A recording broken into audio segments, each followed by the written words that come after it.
Bonjour, petits amis. Montez vite à bord, on repart. L'histoire d'Émilie l'étoile de mer continue. Dans l'épisode précédent, le perroquet du capitaine avait chippé notre livre. Heureusement, le capitaine a réussi à le récupérer en échange de quelques cacahuètes. Coco en raffole. Émilie avait passé un accord avec la mouette, un caillou contre un tour dans les airs. Elle se dirigea donc vers la mer d'un pas décidé.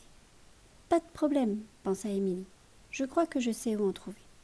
Et plouf, elle plongea d'un bond et fila comme l'éclair dans les eaux bleues.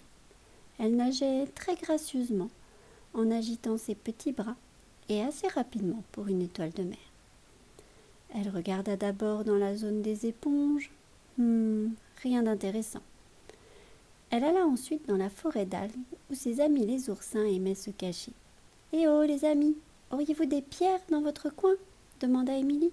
« Non, je ne crois pas, » lui répondit Justin l'oursin. Elle se dirigea ensuite vers le rocher au môle. « Bonjour les filles, » lança Émilie. « Quelle sorte de pierre trouve-t-on chez vous ?»« Oh, du rocher bien solide, » répondirent les moules en chœur. « Ce n'est pas ce que je cherche, » se dit Émilie. « Tant pis, continuons de prospecter. » Émilie passa toute la baie au peigne fin, mais aucun caillou ne correspondait. Elle commençait à désespérer, quand soudain, elle aperçut la pierre parfaite posée sur le fond. Elle fonça pour aller la chercher, et au moment où elle se pencha pour la ramasser, elle entendit crier « Qui va là ?» C'était un vieux homard qui bougonnait en faisant claquer ses pinces, clap, clap. « Vous n'avez pas le droit d'être ici et de ramasser ce caillou, vous êtes sur mon territoire. Vous devez obtenir une autorisation spéciale. » « Une autorisation spéciale ?» s'étonna Émilie. « Comment faut-il faire ?»« Il faut répondre à 2 questions, » répondit le homard. « Si vous avez juste, je vous laisserai repartir avec le caillou. » « D'accord, » dit Émilie qui n'avait pas trop le choix. Il fallait absolument qu'elle ramène ce caillou à la mouette. « Je suis prête, posez-moi vos questions. » Le homard se racla la gorge et dit d'une voix solennelle. « Première question.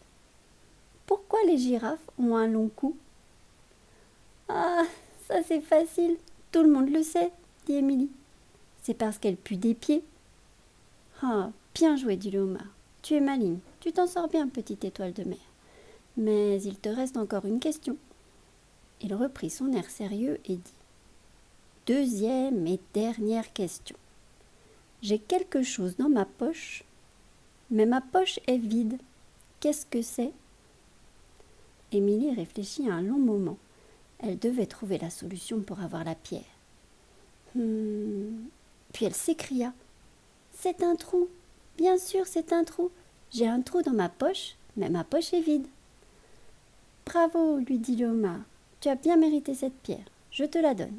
Et maintenant, disparais de ma vue. » Émilie était très impatiente de montrer sa trouvaille à Suzette. Elle bondit d'un coup hors de l'eau et apporta aussitôt le caillou à la mouette. Et voilà, tadam! La mouette, qui la vit arriver de loin, la rejoint sur le sable, très étonnée de sa rapidité.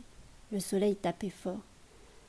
La mouette proposa donc de faire un peu d'ombre à Émilie, et avec ses ailes, elle lui fit un peu de vent pour la rafraîchir. « Oh, youpi chouette, elle est super cette pierre !» s'enthousiasma la mouette. « Envolons-nous !»« Oh là là, capitaine, attention, un rocher !» Le capitaine, absorbé par l'histoire, ne vit pas le rocher droit devant, et il fonça dessus. « Oh, il y a un trou dans la coque. Nous devons nous en occuper rapidement. Désolés les amis, nous reprendrons plus tard. En attendant la suite de l'aventure, je vous dis à bientôt. J'espère que cette vidéo vous a plu. Alors abonnez-vous, et pour être sûr de ne pas rater le prochain épisode, activez la cloche.